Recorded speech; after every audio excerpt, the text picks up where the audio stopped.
আমাদের গৃহপালিত কুকুর মূলত বন্য নেকড়ে থেকে ধীরে ধীরে ব্রিড করে করে কুকুর হয়েছে। প্রায় 10,000 বছর আগে মানুষ যখন বাসস্থানের আশেপাশে কিছু চাষবাস ও ছোট পশুপাখি পালন শুরু করেছিল, তখন রাতের বেলা বাইরের যাযাবর লোক এসে কিছু জিনিস চুরি করে নিয়ে যেত।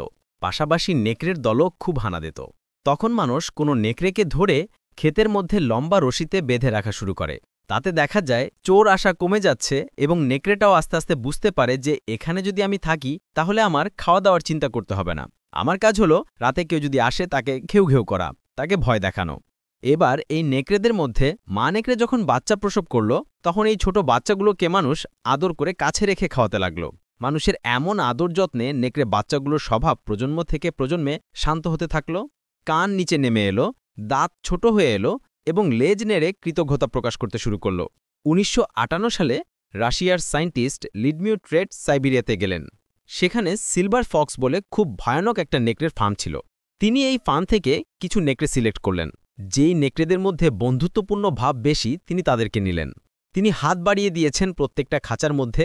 যেই নেকড়েটাকে দেখলেন কামড়াতে একটুখানি দেরি করছে তাকে উনি সিলেক্ট করলেন। এভাবে একদল বন্ধুত্বপূর্ণ নেকড়ে তৈরি হলো, যাদের পরের জেনারেশন এবং তার পরের জেনারেশন থেকে শুধুমাত্র যারা একটু বেশি বন্ধুত্বপূর্ণ তাদেরকে সিলেক্ট করলেন। এভাবে করতে করতে দেখা গেল ৬-৭ জেনারেশনের পর এই যে নেকড়ে ছিল এরা লেজ নাড়া শুরু হলো, কান নেমে এলো, এদের হিংস্রতা চলে গেল। মনে হচ্ছে যে এরা আর নেকড়ে নেই, এরা কুকুর হয়ে গেছে। সুনাগরিক.net